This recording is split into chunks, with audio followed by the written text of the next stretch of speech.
TVK party అధినేత విజయ్ ప్రమాణ స్వీకారానికి ముహూర్తం ఖరారైందా? ఈ నెల 7న విజయ్ ప్రమాణ స్వీకారం చేయనున్నారా? చెన్నై సెంట్రల్లోని నెహ్రూ స్టేడియంలో ప్రమాణ స్వీకారానికి అన్ని ఏర్పాట్లు చేస్తున్నారా? ప్రమాణ స్వీకార ఏర్పాట్లపై అధికారులతో సీఎస్ సమావేశమైనట్లు తెలుస్తోంది. ఇదిలా ఉంటే ఎమ్మెల్యేలు చేజారకుండా ఉండేందుకు గెలిచిన ఎమ్మెల్యేలందరినీ రిసార్ట్కు తరలించాలని విజయ్ నిర్ణయించారట. దానికోసం మహాబలిపురంలోని రిసార్ట్ బుక్ చేస్తున్నట్లు తెలుస్తోంది. దీని మీద మరింత సమాచారం మా ప్రతినిధి విజయ్ని అడిగి తెలుసుకుందాం. అన్నట్లు మా ప్రతినిధి విజయ్ కూడా తన పేరు కూడా విజయ్ అనండోయ్. ఆ విజయ్ ఈ విజయ్ ఒకటే అనుకునేరు. విజయ్ చెప్పండి, ఏంటి నిజంగానే ప్రమాణ స్వీకారానికి ముహూర్తం ఖరారైందా? ఒకవైపు ఆయన లేఖ రాశారు, అలాగే ఈమెయిల్ పంపించారు గవర్నర్కు, తమను గవర్నమెంట్ ఫామ్ చేయడానికి ఇన్వైట్ చేయమని చెప్పి అడిగినట్లు ఒకవైపు వార్తలు వస్తుంటే, మరోవైపు ఏమో ఎల్లుండే ముహూర్తం ఖరారైంది అని చెప్తున్నారు. ఇందులో ఏది నిజం? ఎస్, విజయ్ అయితే మాత్రం చాలా స్ట్రాటజిక్గా ముందుకు వెళ్తున్నాడు. కానీ ఉదయం అయితే మాత్రం ఒక సమాచారం ఇచ్చాడు. గవర్నర్ను 2 వారాల సమయం కోరినట్లుగా మీడియాకు ఒక లీక్ అయితే టీవీకే పార్టీ నుంచి బయటకు వచ్చింది. అంటే ఇప్పటికిప్పుడు టీవీకే పార్టీ ఇంకా కూడా పొత్తుల మీద ఒక నిర్ణయం తీసుకోలేదు. సో ఇంకా కూడా విజయ్ ఒక క్లారిటీకి రాలేదు అనేటువంటి ఒక మెసేజ్ని తన ప్రత్యర్థులకు పంపించేటువంటి ప్రయత్నం చేశారు. చాలా ఇక్కడ ఎన్నికలు ప్రారంభమైనప్పటి నుంచి, అలాగే ప్రచారం కావచ్చు, ప్రత్యర్థి పార్టీలకు సంబంధించినటువంటి విమర్శలు కావచ్చు, ప్రతి అంశాన్ని కూడా చాలా కూలంకుషంగా తీసుకుంటున్నటువంటి టీవీకే పార్టీ ఇప్పుడు తమకు కావాల్సినటువంటి 10 సీట్ల మీద కూడా చాలా వ్యూహాత్మకంగానే ముందుకు వెళ్తున్నారని చెప్పాలి. ఎందుకంటే ఇప్పుడు అంటే ఓవైపు కాంగ్రెస్ పార్టీకి ఆఫర్ చేస్తున్నట్టుగానే మరోవైపు కాంగ్రెస్ పార్టీ కూడా తాము పొత్తు ఇవ్వడానికి, మద్దతు తెలపడానికి సిద్ధంగా ఉన్నాము అనేవి కాంగ్రెస్ పార్టీ చెప్పేలా చేసి, మరోవైపు కాంగ్రెస్ పార్టీకి ఆపోజిట్లో ఉన్నటువంటి అన్నా డిఎంకేకి సంబంధించినటువంటి వారు కావచ్చు, లేదంటే ముఖ్యంగా తమిళనాడులో ఉన్నటువంటి చిన్న పార్టీలు, అటు సిపిఐ పార్టీకి 2 స్థానాలు ఉన్నాయి, సిపిఎం పార్టీకి 2 స్థానాలు ఉన్నాయి, అలాగే పిఎంకే రామ్దాస్ పార్టీకి సంబంధించి కూడా 4 స్థానాలు ఉన్నాయి, అలాగే ముస్లిం లీగ్ సంబంధించినటువంటి పార్టీకి 2 స్థానాలు ఉన్నాయి, అలాగే దినకరన్ పార్టీకి సంబంధించి కూడా మరొక స్థానం ఉంది, అలాగే డిఎంకేతో పాటుగా ఒక ఎమ్మెల్యే బయటకు వచ్చి వేరు కుంపట పెట్టుకొని ఒక పార్టీని ఏర్పాటు చేసినటువంటి ఆ పార్టీకి కూడా ఒక స్థానం ఉంది. ఇలా వీరందరినీ కలుపుకునేటువంటి ప్రయత్నం చేస్తూనే మరోవైపు అన్నా డిఎంకేలో ఉన్నటువంటి కొంతమంది ఎమ్మెల్యేలతో కూడా విజయ్కి సంబంధించినటువంటి ఆ పార్టీకి సంబంధించినటువంటి నాయకులు, ముఖ్య నాయకుడైనటువంటి సెంగౌట్టియన్తో చర్చలు జరుపుతున్నారు. సెంగౌట్టియన్ ఇప్పటికే ఆయన అన్నా డిఎంకేలో కీలకంగా ఉంటూ వచ్చారు. సెంగౌట్టియన్ గతంలో అన్నా డిఎంకే పార్టీలో జయలలిత హయాంలో కూడా చాలా కీలకంగా వ్యవహరించారు, మంత్రిగా కూడా పనిచేసినటువంటి అనుభవం ఉంది. సో సెంగౌట్టియన్తో ఎన్నికల ముందు నుంచి కూడా టీవీకే పార్టీలో ఉన్న సెంగౌట్టియన్తో అటు అన్నా డిఎంకే పార్టీకి సంబంధించినటువంటి నాయకులందరూ కూడా టచ్లో ఉన్నారు. ఒకవేళ నిజంగా అన్నా డిఎంకేకు అవసరమైతే టీవీకేను అటుపొత్తు తీసుకోవడానికి ముందుగానే బేరసారాలు చేసుకున్నారు. లేని పక్షంలో టీవీకేకి ఎక్కువ స్థానాలు వస్తే టీవీకే పార్టీకి సపోర్ట్ చేయడానికి అన్నా డిఎంకేకి సంబంధించినటువంటి కొంతమంది ఎమ్మెల్యేలు గెలిచిన వాళ్ళని అటువైపు పంపించడానికి కూడా ముందుగానే ఒక రహస్య ఒప్పందం చేసుకున్నట్టుగా కూడా చాలా క్లారిటీగా ఈ విషయం మనకు అర్థమవుతుందనే చెప్పాలి నిరుపమ. అయితే ఇంకొక విషయాన్ని ఇక్కడ ప్రత్యేకంగా చెప్పాలి. ఏమని చెప్పాలంటే, విజయ్ ఇప్పుడు నేరుగా గవర్నర్కి లేఖ రాయడం, 2 వారాలు సమయాన్ని కోరడం అనేది ముందు ఉదయం మధ్యాహ్నం వరకు కూడా ఈ ఎపిసోడ్ అంతా కూడా నడిచింది. ఇప్పుడు తాజాగా విజయ్ తనకున్నటువంటి ఎమ్మెల్యేల సంఖ్య 108. 108తో పాటు మరొక 10 మంది ఎమ్మెల్యేల సంఖ్య అవసరం కాబట్టి ఇప్పుడు 10 కంటే కూడా 15 మంది ఎమ్మెల్యేలు, మరీ ముఖ్యంగా చెప్పాలంటే 20 మంది ఎమ్మెల్యేలు తన వైపు తిప్పుకున్నాక, పూర్తి స్థాయిలో బలం వచ్చాక, రేపు భవిష్యత్తులో సంకీర్ణ ప్రభుత్వాన్ని ఏర్పాటు చేసిన తర్వాత కేంద్రం నుంచి ఒత్తిడి వస్తే, ఒకవేళ బీజేపీ నుంచి ఒత్తిడి వస్తే ఎమ్మెల్యేలను చీల్చి ప్రభుత్వాన్ని కూల్చేసేటువంటి అవకాశం కూడా ఉంది. కాబట్టి ఖచ్చితంగా ఒక స్థిరమైనటువంటి ప్రభుత్వాన్ని ఏర్పాటు చేయడం కోసమే విజయ్ ఇలా వ్యూహాత్మకంగా ముందుకు వెళ్ళాడు. సో ఆ వ్యూహాత్మకంలో భాగంగానే తను అనుకున్నటువంటి స్ట్రాటజీని అమలు చేసి మొత్తం తనకు అనుకూలంగా మలుచుకున్నాడు. ఇప్పుడు విజయ్తో దాదాపు 15 మంది ఎమ్మెల్యేలు టచ్లోకి వచ్చారు. అలాగే వామపక్ష పార్టీలు, స్థానికంగా ఉన్నటువంటి తమిళనాడుకు సంబంధించినటువంటి చిన్న పార్టీలు, పిఎంకే పార్టీ, అలాగే అన్నా డిఎంకేకి సంబంధించినటువంటి ఎమ్మెల్యేలు, వీరందరూ మద్దతుతో గవర్నర్ను కలిసేటువంటి అవకాశం ఉంది.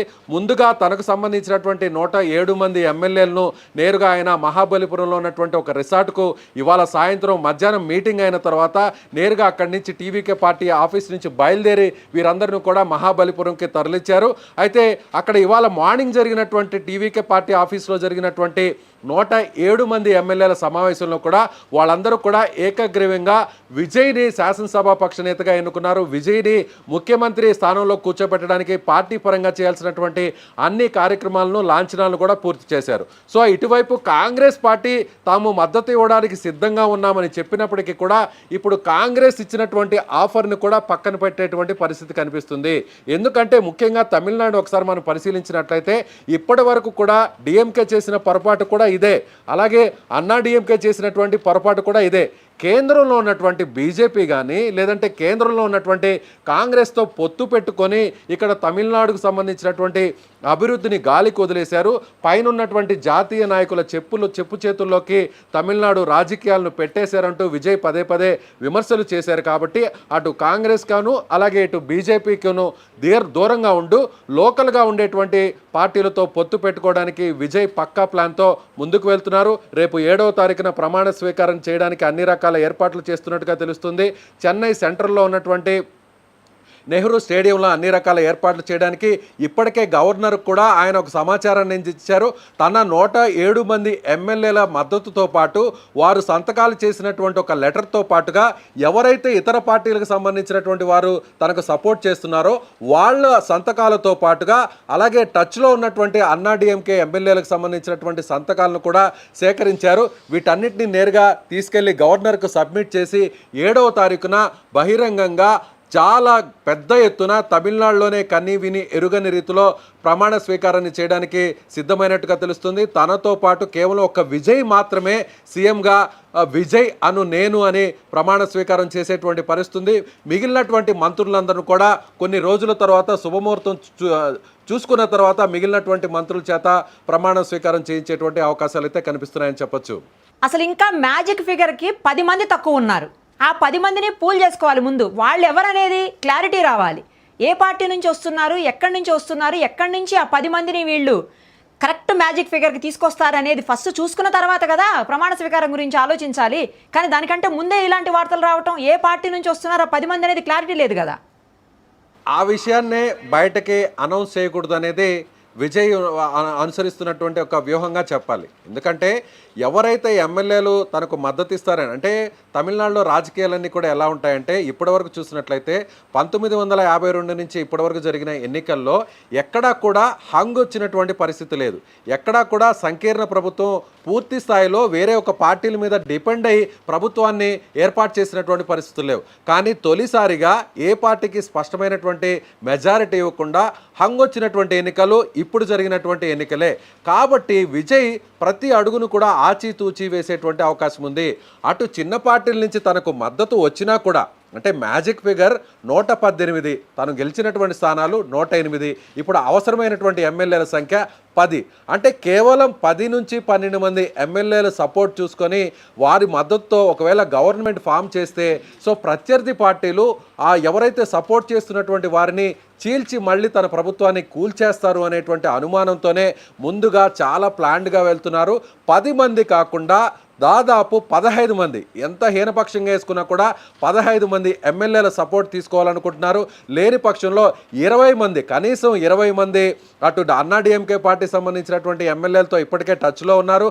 అలాగే తమిళనాడుకు సంబంధించినటువంటి వామపక్ష పార్టీలు, పిఎంకే పార్టీ, అలాగే దినకరన్ పార్టీ, మరొక పార్టీతో కలిసి మొత్తం 8 మంది ఉంటే అన్నా డిఎంకే పార్టీ నుంచి దాదాపుగా 8 నుంచి 10 మంది ఎమ్మెల్యేల సపోర్ట్ తీసుకొని, అంటే మొత్తం 20 మంది ఎమ్మెల్యేలను అడిషనల్గా తీసుకొని 118 కాకుండా 128తో విజయ్ ప్రమాణ స్వీకారం చేసేటువంటి పరిస్థితులు కనిపిస్తున్నాయి. అందుకే ఈ విషయాన్ని ఎక్కడ కూడా బయటకు చెప్పలేదు. సో కేవలం అంటే ఇవాళ సాయంత్రం వరకు కూడా వ్యూహాత్మకంగా వ్యవహరించి ఇప్పుడు గవర్నర్కి సమాచారం ఇస్తున్నారు. అంటే ఎల్లుండే ప్రమాణ స్వీకారం పెడుతున్నారు అంటే దీన్ని ఆలస్యం చేస్తే మరి రాజకీయాలు రోజు రోజుకి మారిపోతాయి. కాబట్టి తన వైపు ఉన్నటువంటి ఎమ్మెల్యేలు చేజారిపోకుండా సో నేనే ఇమీడియట్గా ప్రమాణ స్వీకారం చేయడానికి ముందుకు వెళ్తున్నానంటూ గవర్నర్ని కోరుతున్నారు. అంటే విజయ్ దగ్గర ఇప్పుడు అవసరమైనటువంటి ఎమ్మెల్యేల మద్దతు ఉంది.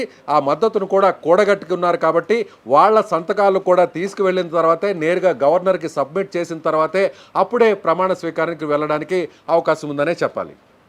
తీసుకుంటే అటు డిఎంకేలో నుంచి లేదంటే ఏడీఎంకేలో నుంచి తీసుకోవాల్సిన అవసరం ఉంటుంది. కానీ ఇలాంటప్పుడు ఏడీఎంకేనేమో తనకు ఐడియాలజికల్గా ప్రత్యర్థి అని చెప్పారు. రాజకీయ ప్రత్యర్థి ఏమో డిఎంకే అని చెప్పారు విజయ్. మరి అలాంటప్పుడు అందులో నుంచి ఇందులో నుంచి తీసుకునే అవకాశం ఎలా ఉంటుంది అసలు?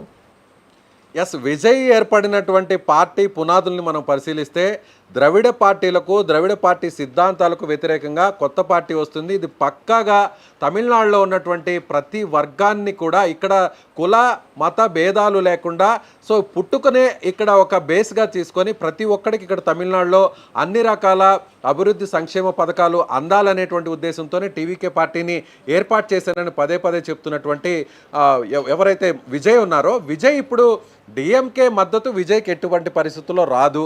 విజయ్ కూడా డిఎంకే పార్టీ మద్దతు కోరే అవకాశం లేదు. ఎందుకంటే డిఎంకేకు వ్యతిరేకంగా పోరాడారు, అధికారంలో ఉన్న డిఎంకేకు వ్యతిరేకంగా ఆయన మాటల యుద్ధం నడిచింది కాబట్టి డిఎంకే నుంచి ఎవరిని కూడా మద్దతు కోరేటువంటి అవకాశం లేదు.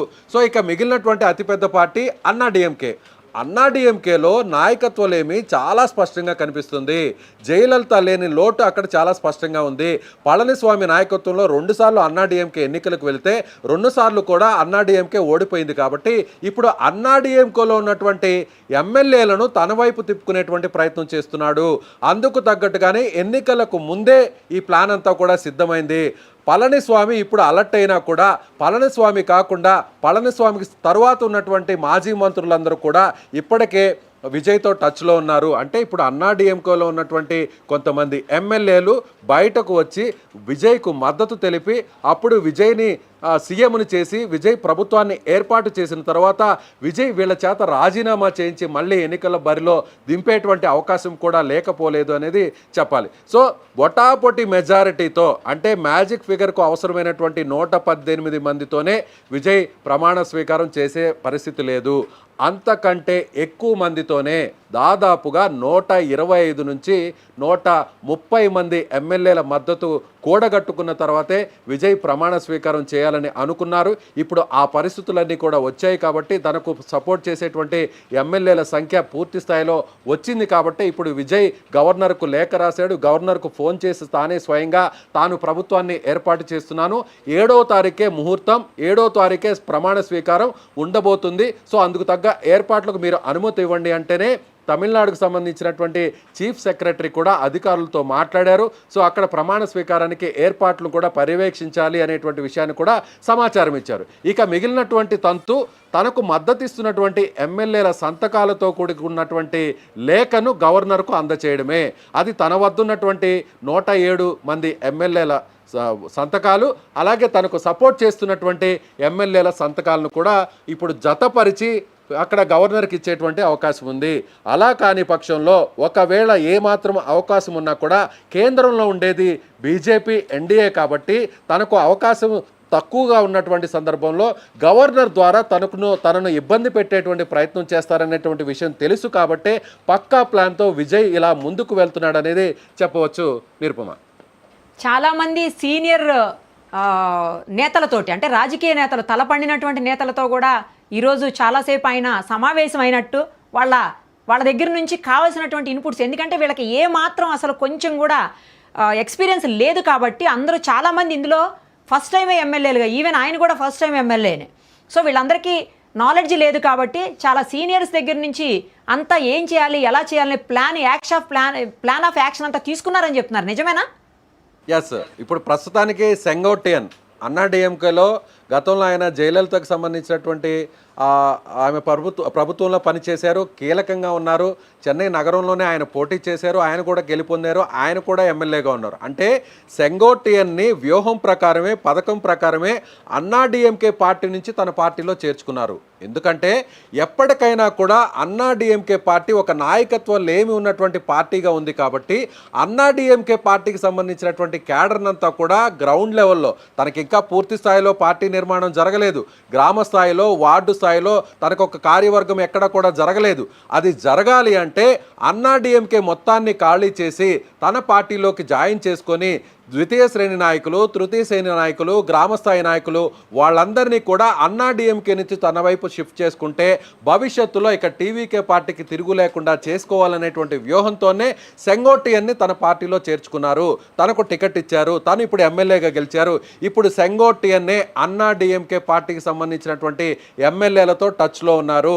సో ఆ ఎమ్మెల్యేలని చీల్చి ఇప్పుడు టీవీకే పార్టీలోకి జాయిన్ చేసి విజయ్కి మద్దతు తెలిపి సో వీళ్ళ సపోర్ట్తోనే ఇప్పుడు ప్రభుత్వాన్ని ఏర్పాటు చేయడానికి అన్ని రకాల ఏర్పాట్లు దాదాపు పూర్తయ్యాయి. ఇప్పుడు గవర్నర్కి ఇవ్వబోతున్నటువంటి లేఖలో ఏ ఎమ్మెల్యేలు సంతకాలు చేశారు, అది అన్నా డిఎంకేలో ఉన్నటువంటి ఎమ్మెల్యేలు ఎంతమంది, వీళ్ళు బయటకు వచ్చి చేయబోతున్నారా, లేకపోతే పార్టీని చీల్చి విజయ్కి సపోర్ట్ చేస్తారా, అదేవిధంగా లేదంటే సిపిఐ సిపిఎం వామపక్ష పార్టీలతో పాటుగా లోకల్గా ఇప్పటికే పిఎంకే రామ్దాస్ పార్టీ కూడా రామ్దాస్ కూడా ఓపెన్గా చెప్పడం జరిగింది. విజయ్ ఒకవేళ తమను సంప్రదిస్తే విజయ్కి సపోర్ట్ చేయడానికి తాము సిద్ధంగా ఉన్నామని కూడా పిఎంకే రామ్దాస్ అంటే పిఎంకే పార్టీ, అన్నా డిఎంకే పార్టీ, బీజేపీ ఈ మూడు పార్టీలు కలిసి ఒక కూటమిగా పోటీ చేశాయి. ఇప్పుడు ఎలాగో అన్నా డిఎంకే కూటమికి అనుకున్నటువంటి మెజారిటీ రాలేదు కాబట్టి ఆబ్వియస్లీ పిఎంకే పార్టీ ఇప్పుడు విజయ్కి సపోర్ట్ చేయడానికి సిద్ధంగా ఉంది. పిఎంకే పార్టీ దగ్గర 4 ఎమ్మెల్యేలు ఉన్నారు కాబట్టి వీళ్లతో పాటు అన్నా డిఎంకేను అలాగే వామపక్ష పార్టీలను కూడా కలుపుకొని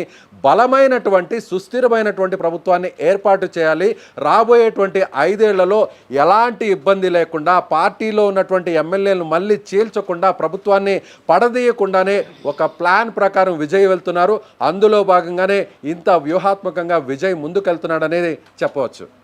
ఇప్పుడు మీరు చెబుతున్నటువంటి సమాచారం ప్రకారం రేపు విజయ్ ఒక్కళ్ళే అంటే 7వ తారీఖు విజయ్ ఒక్కళ్ళే ప్రమాణ స్వీకారం చేసేటువంటి అవకాశం ఉంది. కానీ సోషల్ మీడియా కావచ్చు లేకపోతే రకరకాల మీడియాల్లో కావచ్చు ఏమని వస్తుంది అంటే త్రిష కూడా ఆయనతో పాటు ప్రమాణ స్వీకారం చేయబోతున్నారు. ఆయన 2 నియోజకవర్గాల్లో ఒకదానికి రిజైన్ చేసి తర్వాత అక్కడి నుంచి ఆమెతో పోటీ చేపిస్తారు. ఎందుకంటే 6 నెలల సమయం ఎలాగో ఉంటుంది. ఆ తర్వాత ఆమెను అక్కడి నుంచి పోటీ చేపిస్తారు. త్రిష కూడా అదే రోజు ప్రమాణ స్వీకారం చేస్తారు ఒక మంత్రిగా అని చెప్తున్నారు. ఇందులో ఏమన్నా సమాచారం ఉందా దీనికి సంబంధించి మీ దగ్గర? ఎస్, మీరు అన్నట్టుగా మొదటి నుంచి కూడా సో తన భార్య ఎప్పుడైతే ఓపెన్గా బయటకు వచ్చి తన భర్తకు విభేదాలు ఉన్నాయి, విడాకులు కావాలి, ఆస్తుల పంపకాలను కూడా తేల్చాలి అంటూ కూడా కోర్టును ఆశ్రయించిందో అప్పటి నుంచి త్రిష ఎపిసోడ్ తెర మీదకి వచ్చింది. ఇదే బీజేపీ పార్టీకి సంబంధించినటువంటి ఒక సీనియర్ నాయకుడు కూడా సో మొదట విజయ్ని విమర్శించే క్రమంలో ఎన్నికలకు ముందు విజయ్ తమిళనాడు రాజకీయాలను కాదు చూసుకోవాల్సింది, త్రిషతో తనకి ఎలాంటి సంబంధం ఉందో చూసుకోవాలి అనేటువంటి ఒక స్టేట్మెంట్ ఇవ్వడంతో అప్పుడు మొత్తం వ్యవహారం అంతా కూడా త్రిష వైపుకు మళ్ళింది. అప్పటి నుంచి కూడా త్రిషని ఎప్పుడైతే టార్గెట్ చేశారో సో అప్పుడు ప్రజలందరూ కూడా విజయ్ని కావాలని ఇబ్బంది పెడుతున్నారు. విజయ్ భార్యను రెచ్చగొట్టి ఎప్పటి నుంచో విజయ్ తన భార్యతో దూరంగా ఉంటే దాదాపు 7 సంవత్సరాల నుంచి ఇప్పుడు ఎన్నికలు సమీపించేటువంటి తరుణంలో ఆమె చేత ఈ విధంగా ప్రకటనలు చేయిస్తున్నారంటే విజయ్ని ఇబ్బంది పెట్టడానికి రాజకీయంగా పరంగా ఇబ్బంది పెట్టడానికి ఇవి చేస్తున్నారు అనేటువంటి సానుభూతి కూడా ప్రజల్లో వచ్చింది, ఓటర్లలో వచ్చింది, మహిళల్లో కూడా ఆ సానుభూతి వచ్చింది. కాబట్టి ఇప్పుడు త్రిషతో తనకున్నటువంటి రిలేషన్ ఇప్పుడు పబ్లిక్ అయింది కాబట్టి సో త్రిష కూడా ఎలాగో పెళ్లి చేసుకోలేదు కాబట్టి తమిళనాడులో కూడా ఎంజీఆర్ జయలలిత కాంబినేషన్ ఒక సక్సెస్ఫుల్ ఫార్ములాగా హిట్ అయింది కాబట్టి ఇప్పుడు ఇక్కడ కూడా టీవీకే పార్టీలో కూడా విజయ్ విత్ త్రిష అనేటువంటి కాంబినేషన్ కూడా సక్సెస్ అవుతుంది అనేటువంటి ఉద్దేశంతోనే ప్రజల నుంచి కూడా అటువైపు నుంచి కూడా ఒక పాజిటివ్ రెస్పాన్స్ వచ్చింది. కాబట్టి త్రిషను ఖచ్చితంగా పార్టీలోకి తీసుకుంటారు. త్రిషకు ఒక కీలకమైనటువంటి పదవి కూడా ఇవ్వబోతున్నారు. త్రిష ఏదైతే టీవీకే పార్టీ స్పష్టమైనటువంటి మెజార్టీ వైపు దూసుకు వెళ్తుందో నిన్న జరిగినటువంటి కౌంటింగ్ జరుగుతున్న టైంలోనే నేరుగా తిరుమలలో పూజలు చేసిన తర్వాత తన పుట్టినరోజు సందర్భంగా పూజలు చేస్తున్నట్టుగానే టీవీకే పార్టీ విజయ్ సాధించాలి, విజయ్ సీఎం కావాలనేటువంటి పూజలు కూడా జరిగాయనేది మనకు తెలుసు. అక్కడి నుంచి తిరుమల నుంచి నేరుగా చెన్నైకి వచ్చి నేరుగా విజయ్ ఇంటికే వెళ్ళారు అనంటే ప్రజలకు, ఓటర్లకు, పార్టీ నాయకులకు, క్యాడర్కు ఒక క్లియర్ కట్ మెసేజ్ ఇచ్చారు. సో విజయ్తో త్రిష ఉండబోతుంది, విజయ్ పార్టీలో ఇక అఫీషియల్గా త్రిష జాయిన్ అవబోతుంది. విజయ్ 2 స్థానాల్లో పోటీ చేశారు కాబట్టి ఒక స్థానంలో ఎలాగూ రాజీనామా చేసి అక్కడ ఉప ఎన్నికలు జరగాలి కాబట్టి ఆ స్థానం నుంచి త్రిషను బరిలోకి దింపేటువంటి అవకాశాలు కూడా ఉన్నాయి అనేటువంటి ఒక పరిశీలన అయితే ప్రభుత్వం ఆ పార్టీ అయితే ఇప్పుడు చూస్తుందనే చెప్పాలి. కాకపోతే ఇప్పుడు త్రిష ఇప్పుడు అక్కడ పోటీ చేయాలా వద్దా అనేది ప్రస్తుతం ఇప్పుడు అది ప్రధానమైనటువంటి అంశం కాకపోయినప్పటికీ విజయ్ ప్రభుత్వాన్ని ఏర్పాటు చేసిన తర్వాత త్రిషని ప్రస్తుతానికైతే మాత్రం క్యాబినెట్లోకి తీసుకునేటువంటి అవకాశాలు ప్రస్తుతానికి లేకపోవచ్చు. ఎందుకంటే సోషల్ మీడియాలో జరుగుతున్నటువంటి ప్రచారం మనకు ప్రత్యేకంగా చెప్పాల్సిన అవసరం లేదు. కాకపోతే ఒకవేళ ఎమ్మెల్యేగా గెలిచిన తర్వాత మీరు అన్నట్టుగా ఉప ఎన్నికల్లో విజయ్ పోటీ చేసినటువంటి పెరంబూరు స్థానంలో తను రాజీనామా చేసిన పెరంబూరు రాజీనామా చేసేటువంటి అవకాశాలు లేవు. ఎందుకంటే చెన్నై నగరంలో పెరంబూరు ఉంది. పెరంబూరు అనే స్థానం నుంచి తాను పోటీ చేయడం వల్లే ఎప్పటి నుంచో చెన్నై నగరం అనేది డిఎంకే పార్టీకి కంచుకోట. అలాంటి డిఎంకే పార్టీ లాంటి కంచుకోటలో ముఖ్యమంత్రిగా ఉన్నటువంటి స్టాలిన్నే ఓడించింది టీవీకే పార్టీ. కాబట్టి విజయ్ చెన్నై మహానగరాన్ని వదులుకొని వెళ్ళేటువంటి ప్రసక్తి లేదు. కాబట్టి తిరుచిరాపల్లికి సంబంధించినటువంటి తిరుచి ఈస్ట్ కాన్స్టిట్యున్సీలో పోటీ చేసి అక్కడ కూడా గెలుపొందాడు. కాబట్టి ఆ స్థానంలో రాజీనామా చేసి ఆ స్థానంలో త్రిషను అక్కడ పోటీ చేసేటువంటి అవకాశాలు కూడా ఉన్నాయనేది చెప్పవచ్చు. కాకపోతే క్యాబినెట్లోకి మాత్రం ఇప్పుడు త్రిష వచ్చేటువంటి అవకాశాలు లేవు. తనని నమ్ముకున్నటువంటి వారికి క్యాబినెట్లో తీసుకొని అలాగే తనకు మద్దతు ఇస్తున్నటువంటి వేరే బయట పార్టీలకు సంబంధించినటువంటి ఎమ్మెల్యేలకు కూడా క్యాబినెట్లో అవకాశం కల్పించాలి. కాబట్టి ఖచ్చితంగా ఈ కూర్పులు చేర్పులు చేయడానికి కొంత సమయం పడుతుంది. కాబట్టి విజయ్ మొదట ప్రమాణ స్వీకారం చేసిన తర్వాత లేదంటే తనతో పాటు ఒక 5 మంది అంటే పార్టీకి సంబంధించినటువంటి సిద్ధాంతకర్తలు, వ్యూహకర్తలు, పార్టీ జనరల్ సెక్రటరీ, తనతో పాటు మొదటి నుంచి ప్రయాణం చేసినటువంటి వ్యక్తులతో ఒక 5 మందికి ప్రమాణ స్వీకారం చేయించి తర్వాత క్యాబినెట్ ఎక్స్పాన్షన్ అనేది రాజ్భవన్లో నిర్వహించేటువంటి అవకాశాలు కూడా లేకపోలేదనేది చెప్పాలి నిరుపమ. ఒకవైపు తమిళ్ అలాగే తెలుగు ఇండస్ట్రీకి సంబంధించినటువంటి అనేక మంది స్టార్స్ అందరూ కూడా ఆయనకి ట్వీట్ చేశారు, డైరెక్ట్గా శుభాకాంక్షలు తెలిపారు. మరోవైపు పాత సీఎం అయినటువంటి ఏపీకి సంబంధించిన జగన్ గారు కూడా ఆయనకి కంగ్రాట్స్ చెప్పారు, అలాగే లోకేష్ గారు కూడా చెప్పారు. సో రేపు 7వ తారీఖు ప్రమాణ స్వీకారోత్సవానికి అనేక మంది సెలబ్రిటీస్ వస్తారు అని కూడా ఒక న్యూస్ వినిపిస్తూ ఉంది. ఎవరెవరు వచ్చే అవకాశం ఉంటుంది? ప్రస్తుతానికైతే 7వ తారీఖున ప్రమాణ స్వీకారం చేయడానికి ఏర్పాట్లు అయితే జరుగుతున్నాయి. సో విజయ్ రాజకీయ పరంగా తన ప్రభుత్వాన్ని ఏర్పాటు చేయాల్సినటువంటి ఎమ్మెల్యేల సంఖ్యను కూడా కూడగట్టుకున్నాడు. అందులో ఎలాంటి డౌట్ లేదు. కాబట్టే కేవలం 48 గంటల్లోనే ప్రమాణ స్వీకారానికి ముహూర్తాన్ని ఫిక్స్ చేశారు. సో అందులో డౌట్ లేదు. అంటే విజయ్కి కావాల్సినటువంటి మ్యాజిక్ ఫిగర్ క్రాస్ చేసి అంతకంటే ఎక్కువ మంది ఎమ్మెల్యేల మద్దతే విజయ్ కూడగట్టుకున్నాడు. సో ఇక నెక్స్ట్ క్యాబినెట్లో ఎవరు ఉంటారు అనేది ప్రస్తుతానికైతే మాత్రం కొద్దిమంది ఉండొచ్చు, లేదంటే సింగిల్గానే విజయ్ ముఖ్యమంత్రిగా ప్రమాణ స్వీకారం చేస్తారు. డిప్యూటీ సీఎంలుగా ఎవరు కూడా ఉండరు.